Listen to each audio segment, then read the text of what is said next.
Assalamualaikum warahmatullahi wabarakatuh. A'udzu billahi minasyaitonir rajim. Bismillahirrahmanirrahim. Alhamdulillahirabbil alamin. Nahmaduhu wa nasta'inuhu wa nastaghfiruh. Wa na'udzu billahi min syururi anfusina wa min sayyiati a'malina. May yahdihillahu fala mudhillalah wa may yudlil fala hadiyalah. Asyhadu an la ilaha illallah wahdahu la syarikalah wa asyhadu anna sayyidana Muhammadan abduhu wa rasuluh. Allahumma sholli wa sallim ala sayyidina Muhammad wa ala alihi wa ashabihi wa man tabi'ahu bi ihsanihi ila yaumil qiyamah, amma ba'd. Yang kami muliakan para alim ulama, wabil khusus para kiai, para ustadz, para imam, dan para tuan guru kita semua. Yang kami hormati ketua pengurus Masjid Zulfirdaus beserta kepengurusannya, dan yang kami banggakan Bapak Ibu semua yang alhamdulillah istiqomah selalu hadir dalam majelis kajian subuh pagi, baik di Ramadan maupun di luar Ramadan. Semoga keberkahan untuk kita semua dari Allah Subhanahu wa taala. Umur kita semua dipanjangkan oleh Allah, umur yang barokah. Rezekinya banyak, rezeki yang barokah. Keluarganya keluarga yang barokah, sakinah mawaddah warahmah. Amin amin ya rabbal alamin. Hadirin, marilah kita bersyukur kepada Allah atas segala nikmat, rahmat, hidayah yang Allah berikan kepada kita. Atas nikmat-nikmat tersebut, mari kita memuji kepada Allah dengan mengucapkan Alhamdulillahirabbil alamin. Salam dan salawat mari kita haturkan kepada junjungan kita Nabi Agung Muhammad sallallahu alaihi wasallam. Allahumma sholli ala sayyidina Muhammad wa ala ali sayyidina Muhammad.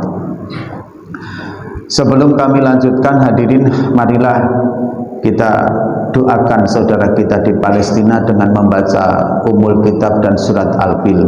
Bismillahirrahmanirrahim. Lahumul Fatihah. A'udzu billahi minasyaitonir rajim. Bismillahirrahmanirrahim. Alhamdulillahirabbil alamin arrahmanir rahim maliki yaumiddin. Iyyaka na'budu wa iyyaka nasta'in. Ihdinas siratal mustaqim. Shiratal ladzina an'amta 'alaihim ghairil maghdubi 'alaihim waladdallin. Amin. Bismillahirrahmanirrahim. Alam tara kaifa fa'ala rabbuka bi ashabil fil. Alam yaj'al kaidahum fi tadlil wa arsala 'alaihim tayran ababil tarmihim bi hijaratin min sijil faj'alahum ka'asfin ma'kul. Ya Allah, menangkanlah saudara kami di Palestina, ya Allah, dalam melawan Zionis Israel. Selamatkanlah mereka, ya Allah, berikanlah pertolongan-Mu kepada mereka, ya Allah. Amin amin ya rabbal alamin. Selanjutnya yang kedua, kami sampaikan ungkapan ribuan terima kasih yang luar biasa kepada pengurus, ketua dan kepengurusannya di Masjid Zulfirdaus yang alhamdulillah kemarin telah memfasilitasi dengan kedatangan Syekh Ahmad Hasan dari Yordan, yang memang beliau sangat respek, peduli sebagai pejuang Palestina, orang Yordan tapi menjadi pejuang Palestina, Pak. Luar biasa. Beliau tinggalkan keluarga untuk mencari donasi kemana-mana keliling dunia, dan alhamdulillah sekarang bersama dengan Basnas dan MUI seluruh Indonesia, Pak. Jadi Indonesia ini ada 13 dai dari sana. Nah, ke Kepri ini Syekh Ahmad Hasan tadi, Pak. Nah, hadirin yang dirahmati oleh Allah Subhanahu wa taala, yang pertama, alhamdulillah pengurus telah mengizinkan untuk berjumpa dengan saudara kita di majelis ini. Yang kedua, saya juga sampaikan terima kasih kepada Bapak Ibu semua yang telah berdonasi. Hadirin yang dirahmati oleh Allah, di dalam bulan suci Ramadan, di awal dulu, Pak, sudah saya sebutkan, barang siapa yang memenuhi hajat saudara muslimnya, satu saja hajatnya, maka Allah Subhanahu wa taala balas akan dipenuhi 1000 hajatnya pada hari kiamat nanti. Satu saja. Sekarang saudara kita di Palestina itu sedang membutuhkan pertolongan kita. Bapak duduk di sini ada uang 5.000, 10.000, 100.000, titipkan untuk membantu yang di sana, sehingga nanti bisa buat beli, bisa dikirimkan beras ke sana, dikirimkan air, dikirimkan, sehingga terpenuhi hajat mereka. Mau berapa ribu orang dengan asbab duit Bapak itu, meskipun kemudian kita kolektif. Disitulah hadirin, insya Allah Pak, insya Allah kita akan mendapatkan kategori orang yang membantu terpenuhinya hajat saudara muslim, sehingga nanti ini bisa menjadi satu bukti catatan. Insya Allah semoga kita mendapat fasilitas nanti dipenuhinya hajat oleh Allah pada hari kiamat. Amin ya robbal alamin. Ini luar biasa kesempatan emas kemarin itu Pak. Yang belum bagaimana Pak Ustadz, silahkan datang ke Basnas, titipkan ke Basnas. Insya Allah kalau di Basnas itu aman Ibu Bapak, karena saya di dalamnya, saya tahu betul di dalamnya. Government to governmentnya juga saya paham sekali. Kenapa? Karena saya kemarin waktu membawa yang dari sini, yang 1.150.000.000 itu saya langsung ke kantor sana Pak. Nah ini hadirin yang dirahmati oleh Allah SWT, rangkaian dari kemarin ketika Syekh dari Palestina itu datang ke sini. Kemudian hadirin, pada pertemuan kita terutama nanti di bulan suci Ramadan ini hadirin, sebelum itu kemarin kita sudah membahas hal yang berkaitan dengan fikih, baik fikih puasa maupun fikih zakat. Nah hadirin, ada hal yang nanti kita bahas di Ramadan ini. Kalau fikih itu Pak, tujuan kita mempelajari fikih itu adalah kalau kita berkendaraan itu rambu-rambunya Pak. Fikih itu rambu-rambunya, kapan harus belok, kapan harus kecepatan sekian, kapan harus berhenti, itu fikih. Kita beribadah baik sholat, puasa, rambu-rambunya di fikih. Kalau di fikih ini hadirin yang dirahmati oleh Allah, kok kemudian perkara yang menjadikan batalnya sesuatu ibadah dilanggar, maka ibadah itu batal secara hukum fikihnya. Diterima tidak? Kalau masalah diterima dan tidaknya wallahu a'lam bishawab, kita nggak pernah bisa menghukumi karena itu hak prerogatif Allah Subhanahu wa ta'ala. Contoh misalkan hadirin begini, salah satu batalnya puasa, salah satunya itu adalah keluar sperma tapi dengan disengaja, itu batal puasanya. Nah kemudian dibahas lagi, kategori sengaja itu apa saja, yang kalau kita runtut secara umum kita paham secara sengaja itu bagaimana. Tapi termasuk kategori sengaja jika seorang suami mencium istrinya dengan batasan sekiranya kulit bertemu kulit itu membatalkan wudunya, berarti kan nggak pakai penghalang. Bapak mencium istri, mencium doang, keluar spermanya, itu sudah termasuk hal yang masuk kategori sengaja, batal. Tapi hadirin, kalau terhalang hail, sesuatu yang membuat kalau kita punya wudhu nggak batal bersentuhan dengan istri karena anak penghalangnya, maka itu tidak menjadi sesuatu yang disengaja. Aturan fikihnya seperti itu Pak. Kalau mimpi keluar mani nggak batal, nggak sengaja Pak. Nah ini batasan kategori fikih itu seperti itu Pak. Di luar konteks itu nanti sudah antara batal dan sah pokoknya fikih itu. Pembahasan fikih itu pembahasan rambu-rambu, batasan-batasan antara batal dan tidak. Nah ini kita sudah bahas. Nah di Ramadan ini hadirin, yang akan kita bahas adalah sesuatu hal yang berkaitan dengan membentuk perilaku hidup kita Pak. Kalau masalah yang berkaitan dengan apa itu puasa dan kesehatan dan lain sebagainya mungkin sudah dibahas di pengajian malam. Pengajian kita kali ini adalah membangun karakter perilaku yang tercermin dari sifat di mana kita sudah siap untuk tunduk taat kepada Allah. Nah ini akan kita bahas, membangun perilaku ini. Karena fikih kemarin membahas rambu-rambunya, ketika kita membahas hati itu membahas membentuk karakter. Nah sekarang membangun perilaku. Nanti ada ini, kemudian ke depan juga ada lagi temanya. Nah, pada kesempatan kali ini kita akan membangun sebuah perilaku yang mencerminkan golongan orang-orang yang bertaubat. Jadi begini Bapak Ibu, semua ilmu atau semua kebiasaan atau semua ibadah, termasuk ibadah sendiri, itu ada dampak negatif yang bisa menjadi celah masuknya iblis. Ini hati-hati. Contoh, Bapak tekun ke masjid, kita tekun duduk di majelis ilmu. Celah negatif yang bisa iblis masuk itu adalah menumbuhkan satu sikap merasa dirinya itu sudah paling taat kepada Allah, sudah paling baik, sudah paling soleh. Itu dampak celah efek negatif yang iblis bisa masuk di situ, Pak. Itu kalau jenengan tekun ibadah. Makanya di samping tekun ibadah juga perlu terus belajar, karena nanti jangan sampai terkelabui oleh iblis ini. Karena iblis ini menjerumuskan manusia ini kan lembut sekali, Pak.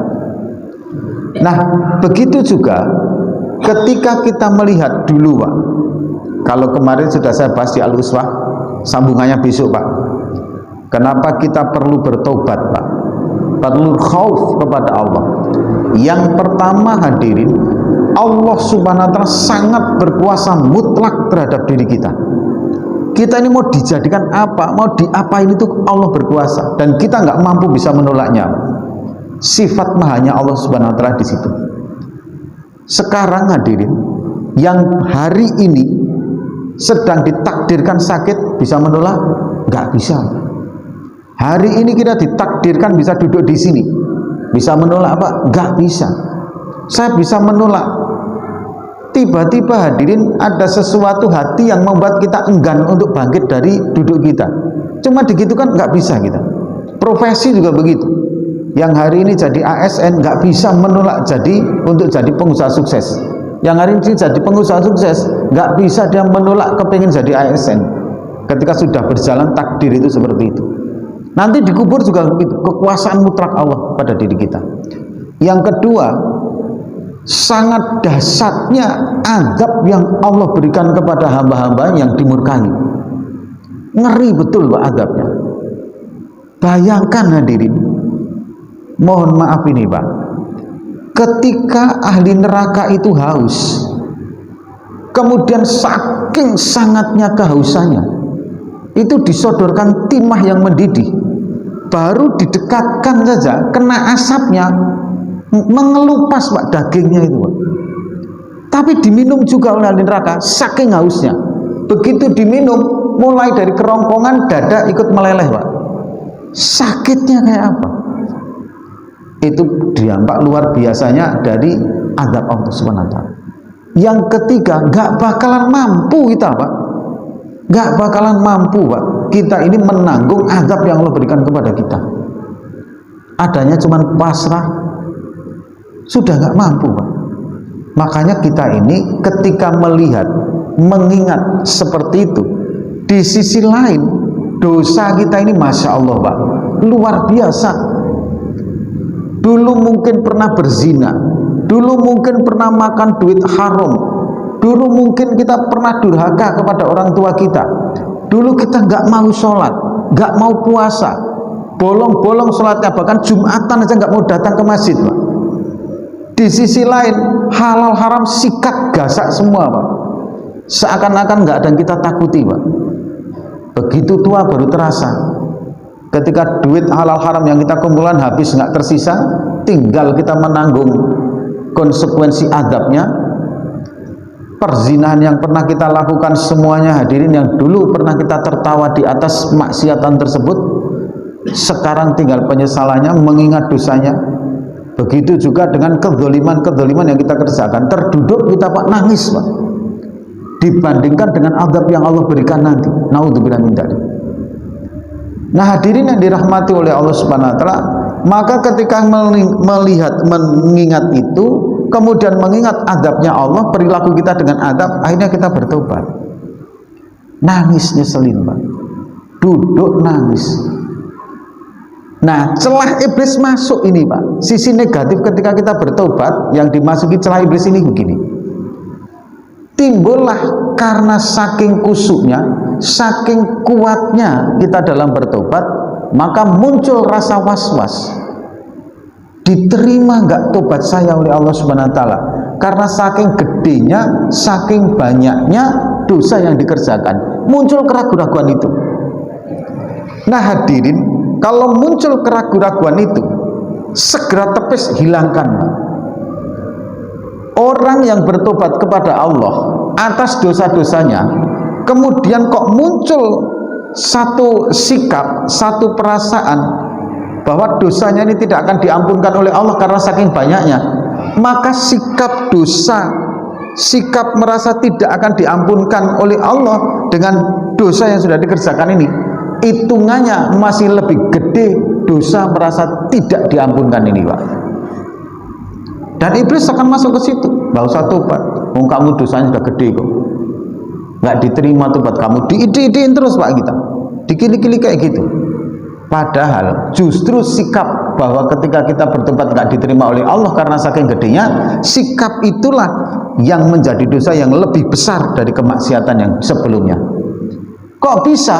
Karena di sikap inilah kita memposisikan diri kita sebagai seseorang atau pihak yang mempunyai vonis antara diterima atau tidak tobat kita. Padahal yang menerima itu bukan kita, adalah Allah Subhanahu wa taala. Implisitnya kita memposisikan kita sebagai Tuhan, sebagai Allah Subhanahu wa taala. Dosanya lebih gede lagi. Jadi sikap kita bagaimana? Kita ingat hadirin bahwa innallaha ghafurur rahim. Sesungguhnya Allah itu Maha Pengampun lagi Maha Penyayang. Seberapapun gedenya dosa kita, masih jauh lebih gede ampunan Allah Pak. Seberapapun tingginya dosa kita, jauh lebih tinggi ampunan Allah Subhanahu wa taala. Seberapapun luas dosa yang pernah kita kerjakan, masih luas ampunan Allah. Maka nggak usah ragu-ragu ketika bertobat, yakin diampunkan oleh Allah Subhanahu wa taala. Kalau Anda seneng ketika mau bertobat, Allah menyambutnya jauh lebih seneng lagi Pak. Sampai kan ada toh Pak, satu kisah itu. Bayangkan, seorang musafir melakukan perjalanannya. Kemudian dia ini membawa bekal di atas kudanya. Air, nasi, beras, pokoknya semua bekal itu di atas kudanya. Berjalanlah dia masuk padang pasir yang tandus luas, nggak ada apa-apa Pak di situ. Di tengah perjalanan dia udah mulai kecapean. Jumpalah satu gua Pak. Maka kudanya sama dirinya masuk ke gua itu. Saking capeknya tertidur Pak. Begitu bangun, kudanya hilang Pak. Kudanya hilang, tapak jejak kakinya nggak ada sama sekali. Kayak apa Pak paniknya? Tengok ke sana, ke kanan, ke kiri, ke utara, ke barat, ke depan, ke belakang, nggak ada kehidupan. Padang tandus pasir Pak. Orang ini hanya kebingungan mencari-cari Pak, nggak ketemu hadirin yang dirahmati oleh Allah. Setelah beberapa hari dia nyari muter-muter, aja kelaparan, masuk gua lagi Pak, tertidur dia. Begitu bangun, kudanya sudah di sampingnya lengkap tanpa ada kekurangan satu atau apapun dari bekalnya. Saking senengnya dia, saking rasa syukurnya dia kepada Allah sampai ngucapin, ya Allah anta Robbi, anta abdi wa ana Robbi. Saking senengnya, ya Allah engkau ada hambaku, aku Tuhanmu ya Allah. Saking senengnya, padahal dia hanya ingin mengucapkan, ya Allah engkau benar-benar Tuhanku ya Allah dan aku ini hambamu. Pengen ngucapin itu sampai silap. Saking senangnya. Allah Subhanahu wa taala menerima taubat hambanya jauh lebih senang daripada seorang musafir yang kehilangan bekal kemudian kembali bekalnya Pak. Lebih senang lagi. Inilah hamba yang bertobat. Nah hadirin, sekarang pertanyaannya, bagaimana perilaku ciri-ciri orang yang sudah bertobat itu? Sebagian ulama ahli hikmah, jadi ulama ahli hikmah itu Pak, kadang menilai itu dengan mata hati, dengan mata batin, basyiroh namanya. Itu mereka mengamati ciri orang yang memang bertobat dengan tobatan nasuha, benar-benar bertobat. Ini dari perilakunya itu tercermin 4 perkara ini, Pak. Nah, inilah indikator barometer kita nanti. Kita ini sudah benar-benar bertobat betul, atau baru bertobat remeng-remeng, atau baru bertobat secara mulut saja. Kalau kita nanti 4 perkara ini kok wujud dalam hidup kita, dalam diri kita, hadirin, maka insya Allah itulah kita bersyukur kita sudah serius dalam tobat kita. Tapi kalau masih separuh-separuh, ya sudah, ayo kita bangun kembali perilaku kita untuk menjadi orang yang serius dalam bertobat. Nah, ini 4 perkara ini semoga bisa kita selesaikan dalam waktu 1/4 jam ke depan ini, Pak. Karena ini puasa mungkin tidak lebih daripada jam 6, ya kan itu. Kalau di luar puasa lebih dari jam 6 nggak apa-apa. Karena setelah pengajian insya Allah di situ ada teh dan kopi semua, ya kan itu. Nah, kalau sekarang kan nggak ada ini, Pak, di situ. Kalau ada malah kurang ajar yang nyediain, kan itu, Pak, ya kan itu. Begitu juga dengan saya dan Bapak. Kalau saya terlalu banyak ngomong saja, kita minumnya sama, Pak, nanti maghrib juga, Pak, ya kan.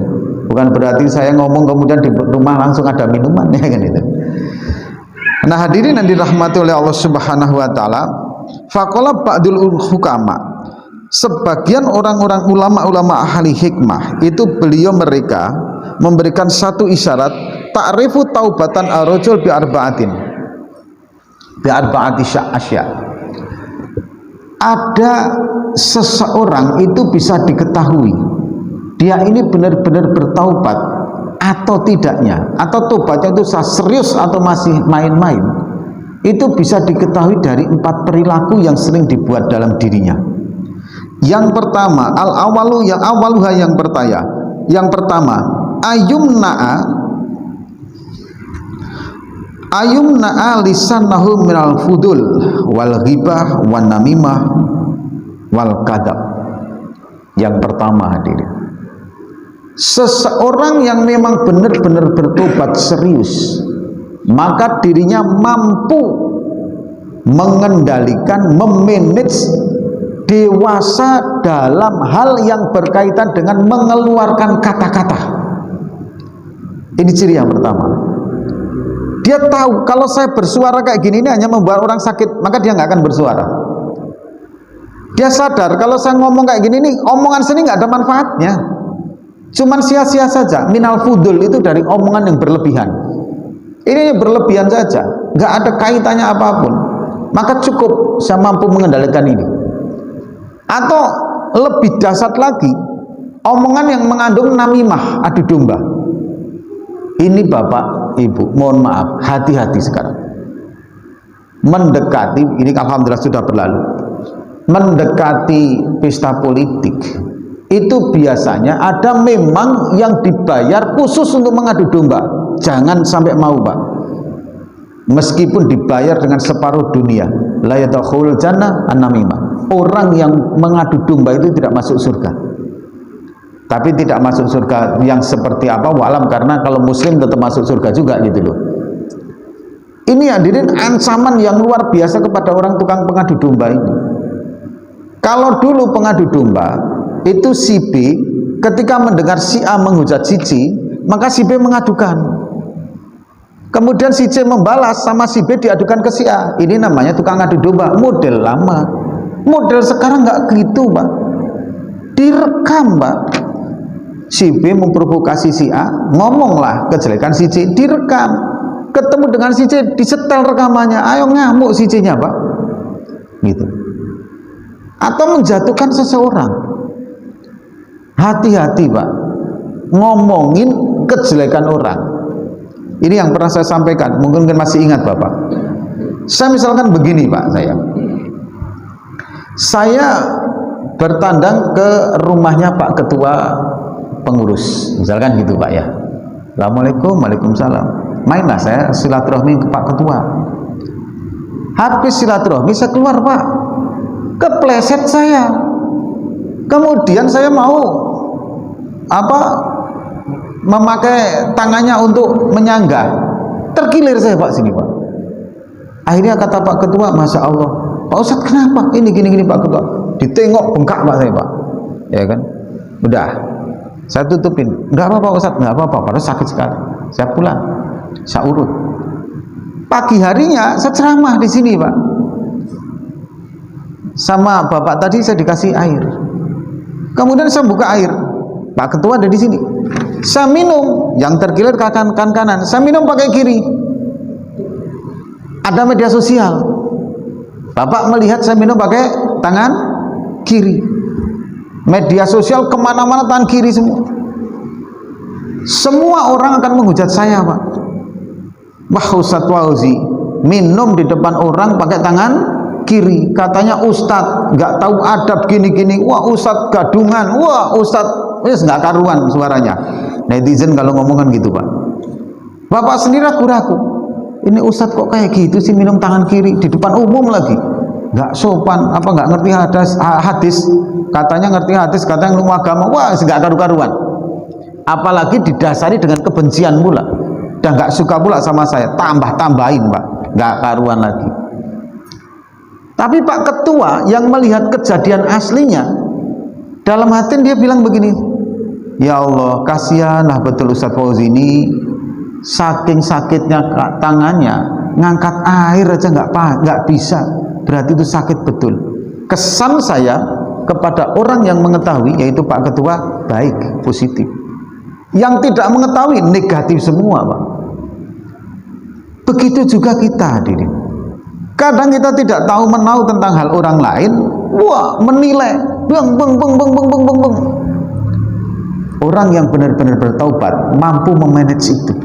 Kira-kira kalau saya ngomong kayak gini, ini ada manfaatnya enggak? Kemudian hadirin, kayak kemarin waktu kami dari Basas menyampaikan ada spanduk gratis untuk setiap masjid yang mendaftar. Wah banyak Pak masjid, ada 80 masjid yang mendaftar. Karena banyak, otomatis kan cetaknya itu kan nggak bisa waktu singkat. Ada 2-3 hari. Rabu kemarin baru bisa diambil. Itu Pak, langsung komentarnya itu. Spanduknya nggak jadi dibikin. Wah nggak karu-karu. Daripada nulis yang kayak gitu, komen yang kayak gitu, mbok yang mending saya bantu doa semoga spanduknya segera selesai. Kan lebih bagus tuh Pak. Nah ini hadirin, kedewasaan, kecerdasan orang yang bertobat itu dia mampu memanage perkataan, komentar, permainan media sosial dengan baik. Meskipun benar. Tapi kalau saya ngomong akan menyakitkan orang lain. Contoh misalkan tadi Pak Imam misalkan, ya kan? Misalkan tadi mohon maaf ini misalkan ada apa ya misalkan rukuk kayak misalkan gitu ya. Yang dia mungkin apa atau sujud lah. Saya di belakangnya. Beliau sujud. Kemudian misalnya ini contoh Pak Imam, mohon maaf Pak Imam, daripada ngomongin orang lain. Saya melihat kakinya diangkat, nggak begini Pak. Kemudian di depan umum saya ngomong, tadi Pak Imam keliru sujudnya, mohon maaf kakinya nggak begini, tapi terangkat. Bener omongan saya ini Pak. Tapi nggak benar tempatnya, menjatuhkan orang lain. Nah, orang yang bertobat dengan tobat sesungguhnya dia tidak mau begitu. Karena dia sadar, kenapa nggak mau seperti itu? Omongan yang sudah terlanjur dikeluarkan itu belum tentu ada manfaatnya, tapi hisapnya pasti akan ada. Makanya dia akan meminimalisir omongan karena omongannya itu hisapnya ada. Jangan dikira yang saya sampaikan selama ini Pak nggak dihisap Pak. Ada hisapnya. Kalau sampai mendolimi orang, menyakiti hati orang, orang itu kemudian nuntut, ada tuntutannya Pak. Nggak usah mulu-mulu saya ceramah tendensius. Kemudian misalkan saya tendensius saya untuk menyerang seseorang yang ada di sini Pak. Hisapnya saya berat nanti. Ini yang bahaya. Makanya salah satu ciri orang yang bertobat ini benar-benar dewasa dalam masalah memanage omongannya. Nah, apakah kita sudah sampai ke situ? Bahwa alam, karena kita menilai adalah diri kita sendiri. Kalau sudah, teruskan, pertahankan, maksimalkan. Kalau belum, ya mohon maaf, mulai sekarang harus belajar. memanage omongan itu, karena setiap omongan akan ada nilai hisabnya. Inilah ciri khas pertama orang yang tobatnya sungguh-sungguh, serius. Kalau begitu berat ya Pak Ustadz tobat. Lah kita mau targetnya tobat yang serius Pak, bukan tobat yang main-main gitu. Ini tapi bukan kemudian kita jadi orang yang bertapa dengan pertapaan bisu itu, ya enggak juga gitu loh. Karena pengen agar tidak berlebihan ngomong, akhirnya pendiam terus, dia jangan ngomong pun enggak jawab, ya enggak kayak gitu. Kita enggak kemudian menjadi batu gitu loh Pak ya. Rasulullah SAW itu juga tersenyum, juga kadang membuat sebuah lucuan, tapi lucuannya enggak ada bohongnya gitu loh. Kalau sekarang ini kan lucuannya banyak ada kebohongan, sehingga yang penting orang membuat tertawa, kemudian sempat dibarengi dengan kebohongan, itu dihisab Pak nanti Pak. Kalau Rasulullah itu kan ada seorang nenek-nenek datang kepada Rasulullah, ya Rasul, apakah saya bisa masuk surga? Waduh, Nek, di surga nggak ada wajah yang mirip nenek kayak gini ini. Nangis nenek itu Pak, ya kan itu. Akhirnya Rasul sambil tersenyum, karena di surga nenek nanti berupa cantik. Kan gitu. Ini kan nggak bohong Pak, ya kan. Bahkan sebelum ada jadi kenabian itu Pak, Rasulullah itu terkenal, jadi para nabi ini Pak terkenal cerdas. Maka Fatonah, uminya itu karena tidak bisa membaca menulis, untuk menghindari menyusun Al-Quran itu sendiri. Satu saat ada dua orang kelahi Pak, kelahi. Rasul berniat mendamaikan. Ini belum jadi nabi Pak. Kemudian tapi riwayat yang lain sudah ada yang mengatakan menjadi nabi. Orang yang satunya itu lari Pak di depan Rasulullah, bus. Habis itu Rasulullah mundur. Setelah dia pergi, Rasulullah mundur 2 langkah. Ada yang mengatakan 1 langkah. Orang yang ngejar datang, tanya, Muhammad, ada nggak orang yang lari lewat sini? Sejak saya berdiri di sini, saya belum pernah melihat lagi orang lewat selain kamu. Betul nggak ini Pak? Bohong nggak? Ya nggak bohong Rasulullah SAW. Karena begitu pada waktu beliau berdiri di sini, beliau melihat mundur 2 langkah. Sejak saya berdiri di sini, ditunjukkan tempatnya. Itu kecerdasannya. Karena kalau ditunjukkan, oh iya tadi lewat, habis-habisan orang yang dikejar, ya kan itu. Udah dikejar ketakutan, malah ditunjukkan itu tadi sembunyinya di situ itu. Malah gitu pula, ya kan. Habis kalau kayak gitu. Inilah hadirin ciri orang yang bertobat dengan sungguh-sungguh, dewasa di dalam menggunakan perkataan. Yang kedua hadirin yang dirahmati oleh Allah Subhanahu wa taala, ciri yang kedua, wasani allayyara fi qalbihi hasadan wala adawatan. Di dalam hatinya orang yang bertobat itu bersih, tidak ada kebencian, tidak ada permusuhan, tidak ada yang dianggap sebagai musuh bagi dirinya. Dia menganggap semua orang itu baik semua sama dia Pak. Makanya hidupnya enak Pak. Kenapa sih kita ini hadirin terbelenggu dengan kesusahan, terbelenggu dengan kesedihan? Karena dalam batin kita ini masih memikirkan orang lain yang benci kepada kita. Orang hadirin yang sudah bertobat artinya itu ikhlas, ridho, sabar. Ada orang yang membenci, dia nggak ngereken, nggak apa ya, ngereken itu apa Pak? Nggak menjadi sebuah pemikiran dan nggak masalah. Dikabarin, Pak, itu tetangga sampean kata dia, Bapak itu gini-gini, nggak apa-apa. Yang penting bukan saya ngomong. Dia itu baik kok sama saya maafkan. Dia ngomong kayak apapun saya maafkan kok. Saya nggak ngereken kayak gitu itu. Bayangkan Pak, hidup kalau sudah kayak gini enak nggak Pak? Semuanya manusia dianggap baik pada dirinya, nggak disangka sebagai orang yang berbuat jelek. Kalau sudah seperti ini hatinya enak Pak, ridho, ikhlas, nggak ada masalah. Seorang istri sama suami juga begitu. Mungkin kemarin dulu suami pernah berbuat salah, tapi kalau itu terus ibu yang diingat-ingat saja, ibu akan tersiksa dengan kebencian di hati itu. Saya sudah memaafkan Pak Ustadz, tapi melupakanmu yang susah Pak Ustadz. Kejadiannya kapan? Tahun 2005 Pak Ustadz. Masya Allah, hampir 25 tahun lupa-lupa. Kan sakit hati, Pak. Ada orang yang sekarang misalkan jumpa dengan bapak, assalamualaikum, orang itu malah melengos begini. Sampai di rumah kalau bapak sakit hati, orang itu gimana saya kasih tahu gini, malah bapak yang repot sendiri, Pak. Tapi orang yang sudah punya hati yang taubat, dia berkata, mungkin dia nggak lihat saya pada saat itu, ya sudah, nggak apa-apa. Coba Pak, enak nggak kalau kayak gini? Tidak ada yang dianggap sebagai musuh. Nah, orang yang dalam dirinya itu tidak menganggap satu orang musuh pun di dunia, dia terbebas dari belenggu kebencian.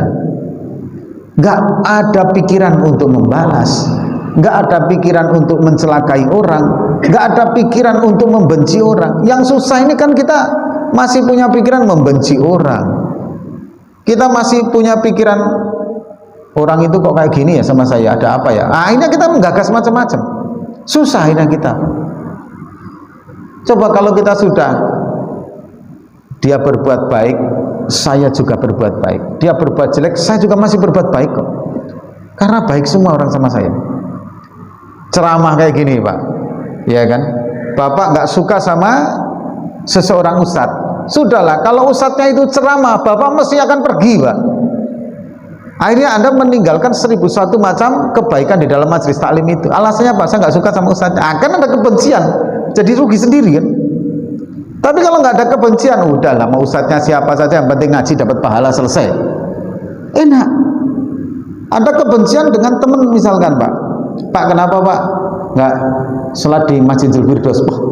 Itu si A itu sering sholat di sana. Saya kalau jumpa dengan dia enak saya, kan gitu, Pak. Akhirnya kan yang rugi Bapak sendiri. Coba kalau nggak ada yang kayak gitu, perasaan gitu, enak semuanya. Ini harus dihilangkan sifat kebencian. Contoh kemarin, Pak, mohon maaf, Pilpres, Pak, ya kan? Kalau kita sudah berani menerima semua takdir Allah Subhanahu wa taala, habis Pilpres sudah selesai. Adapun masalah yang curang dan tidak, serahkan ke Allah Subhanahu wa taala. Allah yang maha menghukumi, bukan kita kok. Bapak berani bisa menghukumi seberapa sih? Ya kan? Los, Pak. Kita sudah nggak terbebani lagi. Kemudian yang menang kok ternyata nggak curang, itu juga Allah nanti yang menghukumi kok. Kalah menang, yang menang atau yang kalah, yang curang sebelah mana, pokoknya yang dolim pasti tidak akan terlepas dari kedolimannya. Kita nggak boleh suudon. Kalau ternyata kita sudah suudon, itu curang, ternyata nggak curang. Kita sangka kita yang nggak curang, ternyata pihak kita yang curang, kan kita nggak tahu. Karena dalam dunia perpolitikan ini begini, ada Bapak misalkan saya letakkan ini, Pak, sebotol air mineral. Air mineral warnanya apa, Pak? Bening kan? Air mineral itu warnanya bening. Kita sepakat itu. Air mineral warnanya bening. Tapi dalam dunia perpolitikan ini bisa di-manage sehingga orang menyangka yang namanya mineral, air mineral itu warnanya hitam kayak kopi. Bisa, Pak, gitu kan. Air kopi menjadi warnanya bening padahal memang keruh. Bisa, Pak. Walah, Masya Allah, Pak. Jadi kita nggak perlu terlalu ini. Kalau hati itu sudah semeleh, ikhlas, insya Allah, Pak, untuk taubat mudah. Yang susah itu kalau masih ada kebencian dalam diri kita. Nah, hadirin yang dirahmati Allah, cuma dampak negatifnya ada. Dampak negatifnya apa, Pak? Orang kalau sudah menyangka semua orang baik sama dia, mudah ditipu, Pak, gitu. Diajak investasi ini, investasi itu, ternyata yang ngajak penipu, hilang duitnya, ya kan? Karena dia menyangka orang lain baik aja gitu loh, Pak, ya kan? Pak, besok ini kita ada mau buka kolam apa? Kolam lili. 1 kolam, Pak, itu 1 juta doang modalnya. 3 bulan untungnya 500.000. Bapak 300, saya 200. Itu 1 kolam.